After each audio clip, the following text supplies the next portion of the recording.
memberikan kesempatan kepada kelompok usia 45 tahun ke bawah untuk bekerja kembali. Nah, kenapa kita menganjurkan para pimpinan di perusahaan, di kantor, untuk memberikan prioritas kepada kelompok usia yang relatif muda? Karena data yang berhasil dikumpulkan oleh gugus tugas bahwa usia 60 tahun ke atas mengalami angka kematian tertinggi. Kemudian kita lihat datanya, berarti sisanya 15% adalah usia 45 tahun ke bawah. Dibandingkan dengan usia 46 tahun ke atas yang mencapai 85%, maka tentunya seluruh pimpinan di perusahaan, seluruh para manajer, para kepala di tiap-tiap bagian yang mempekerjakan karyawan, pegawai, haruslah memperhitungkan faktor ini. Ya, Doni Bonardo yang kemudian juga menyebut kelompok muda usia di bawah 45 tahun, mereka secara fisik sehat, mereka punya mobilitas tinggi, dan rata-rata kalau toh mereka terpapar, mereka belum tentu sakit, mereka tidak ada gejala. Kelompok ini tentunya kita berikan ruang untuk beraktivitas lebih banyak lagi sehingga potensi terkapar karena PHK bisa kita kurangi.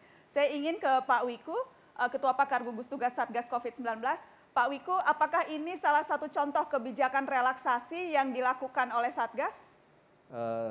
Baik Mbak Nana, jadi sebenarnya ini adalah menunjukkan data dari analisis kami bahwa memang kasus yang meninggal, terutama usia di atas 60, itu jumlahnya adalah 45%, sedangkan usia 46 sampai 59 itu jumlahnya 40%, jadi total itu 85%. Jadi kalau digambarkan dengan gampang, 5 orang terinfeksi pada usia 60 ke atas, 1 orangnya meninggal. Kalau 46 sampai 59, 10 orang terinfeksi, 1 orang meninggal. Karena kita melihat risiko sangat tinggi pada usia di atas 46 tahun itulah, maka kita katakan bahwa dalam PSBB untuk 11 sektor ekonomi yang boleh berjalan, itu disarankan yang bekerja adalah pada usia 45 tahun ke bawah. Itu adalah esensinya untuk melindungi yang berisiko tinggi, itu anjuran.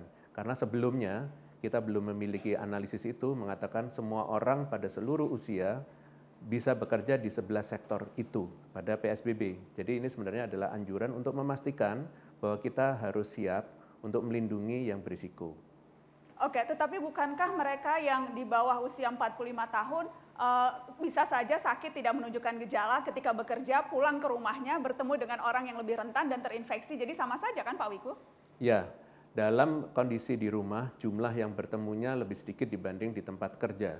Dan ini sebenarnya tidak mengatakan bahwa kalau di rumah terus tidak menggunakan protokol kesehatan. Harus cuci tangan, jaga jarak, menggunakan masker, meningkatkan imunitas. Dimanapun, baik di rumah maupun di tempat kerja, tetap itu harus dilakukan. Apalagi yang berisiko tinggi. Jadi prinsip itu harus tetap dipegang. Saya ingin ke Pak Pandu. Pak Pandu, indikator yang harus dipegang kalau bicara soal wacana relaksasi. Dan kalau konteksnya yang tadi, salah satu kebijakan relaksasi yang adalah 45 tahun ke bawah diperbolehkan bekerja lagi. Tanggapan Anda? Ya, itu mencermati data yang salah. Itu adalah data yang masuk ke rumah sakit. Hanya 3-4% dari yang terinfeksi yang masuk ke rumah sakit, memang yang meninggal itu di usia yang lebih tua. Tapi kan kita bukan data yang bekerja di rumah sakit, tapi data di populasi yang diizinkan untuk bekerja. Jadi sebagian besar orang muda ini memang tidak bergejala kalau terinfeksi, bukan sakit ya. Kalau sakit itu ada gejala. Dan ini membuat kenapa virus ini mudah menyebar, karena sebagian penyebar atau super penyebar yang banyak menyebarkan itu karena aktivitasnya dan bertemu dengan banyak orang adalah anak-anak muda ini.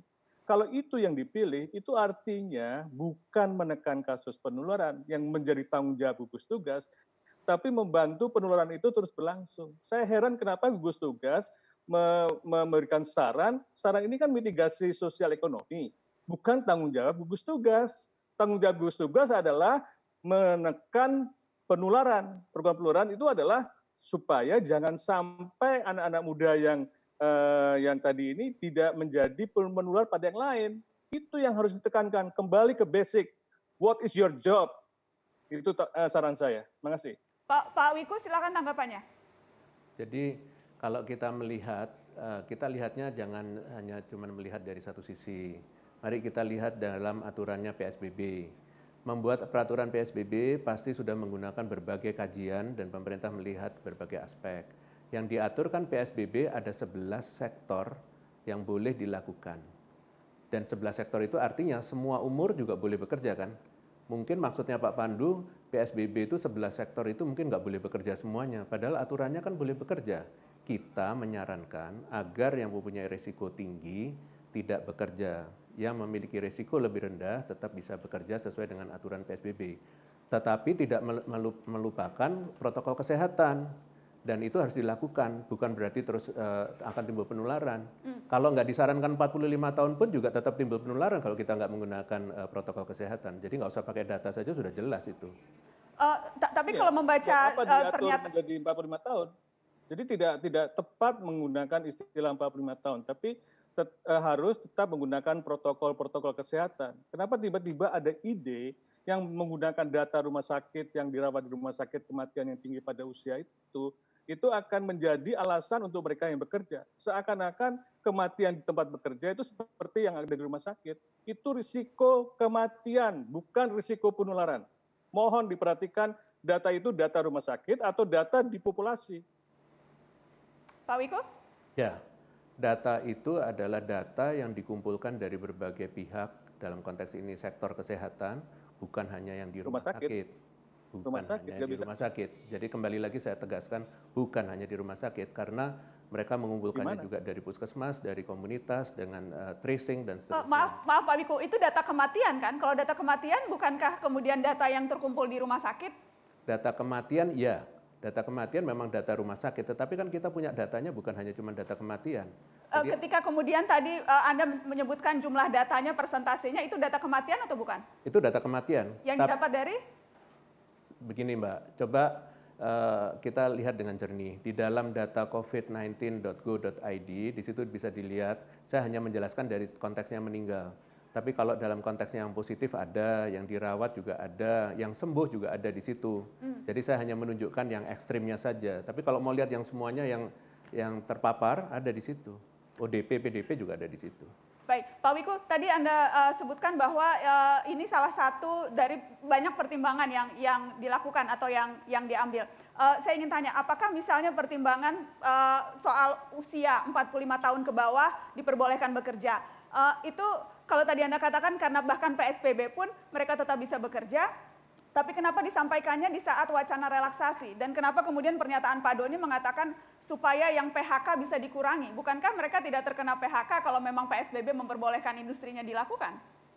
Jadi sebenarnya mungkin kan ini mau dikaitkan dengan adanya statement itu dikaitkan dengan relaksasi PSBB kan. Jadi sebenarnya PSBB itu sampai kapan harusnya dilihat dari berbagai indikator. Jumlah kasusnya secara beberapa saat atau beberapa minggu itu harusnya menurun dengan tren yang sama. Bukan hanya konteks nasional, harusnya dilihat per daerah. Kemudian juga kita harus lihat perubahan perilaku. Apakah dari waktu ke waktu perubahan perilakunya makin lama makin membaik, makin banyak yang menggunakan masker dan seterusnya. Itu adalah indikator-indikator yang harus dilihat per daerah. Jadi perlakuannya adalah perlakuan per daerah. Oke. Pak Pandu, indikator-indikator apa yang menurut Anda seharusnya dijadikan pegangan ketika akan ada pelonggaran atau relaksasi? Pak Pandu. Ya, kita sudah mengusulkan ada indikator kesehatan, satu adalah indikator epidemiologi. Indikator epidemiologi itu satu, penurunan kasus yang terkonfirmasi konsisten menurun selama 2 minggu. Penurunan kematian karena COVID selama 2 minggu. Penurunan PDP selama 2 minggu terus menurun. Kemudian indikator public health-nya adalah testing meningkat, tidak boleh menurun. Kontak tracing meningkat, tidak boleh karena testing menurun, kasus menurun. Ini tidak bisa dibedakan. Selama testing tidak bisa diatasi, jangan mimpi untuk pelonggaran. Kemudian tadi betul perilaku penduduk untuk menggunakan masker meningkat, perilaku untuk cuci tangan meningkat. Indikator ketiga yang perlu diperhatikan adalah layanan kesehatan kita. Layanan kesehatan kuatnya, artinya semua puskesmas, semua rumah sakit, pemerintah itu APD-nya lengkap, ICU-nya jalan, ICU-nya berfungsi, kemudian juga nakesnya siap. Dengan demikian kita mempersiapkan pelonggaran secara bertahap tadi, betul yang kita relaksnya bertahap, tetapi kita memilih jenis pekerjaan-pekerjaan yang mulai dilonggarkan itu seperti apa, dan nanti kita langsung evaluasi lagi selama 2 minggu atau bahkan sebulan, apakah konsisten tadi nggak evaluasi tadi. Baru kita bisa move ke berikutnya untuk melakukan pelonggaran. Ini yang seharusnya dilakukan. Jadi ada peta jalan untuk pembukaan dalam satu paket. Satu paket indikator kesehatan, indikator epidemiologi, indikator layanan kesehatan, karena kita mengantisipasi kemungkinan adanya gelombang kedua, gelombang ketiga, dan juga indikator yang kita bisa nanti memilih jenis-jenis aktivitas ekonomi apa yang paling rendah risikonya, mulai dibuka, mulai tahap pertama, tahap kedua, tahap ketiga, tahap keempat, atau mungkin nanti sampai tahap kelima. Jadi dengan demikian kita mempunyai rencana yang jelas. Dan kalau kita bicara hari ini misalnya, apakah indikator-indikator itu menunjukkan tren yang memungkinkan kita untuk mulai melonggarkan berbagai kebijakan? Pak Pandu? Masih jauh, Mbak Nana. Masih jauh.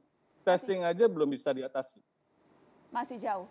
Apalagi kasus juga kita lihat masih terus meningkat. DKI menurun kemudian datar. Karena aktivitas penduduk selama bulan Ramadan ini tidak comply sama untuk tinggal di rumah, banyak bepergian, karena aktivitas Ramadan ini membuat, apalagi nanti kalau selama Hari Raya, ini membuat kenapa PSBB itu sebenarnya berefek, tapi tidak monitoring, tidak dievaluasi, supaya benar-benar kita bisa mencapai penurunan kasus yang kita harapkan. Karena kita ingin mempercepat masa PSBB. Kita semua ingin rileks kok dengan cepat, tapi syarat-syarat itu harus dipenuhi.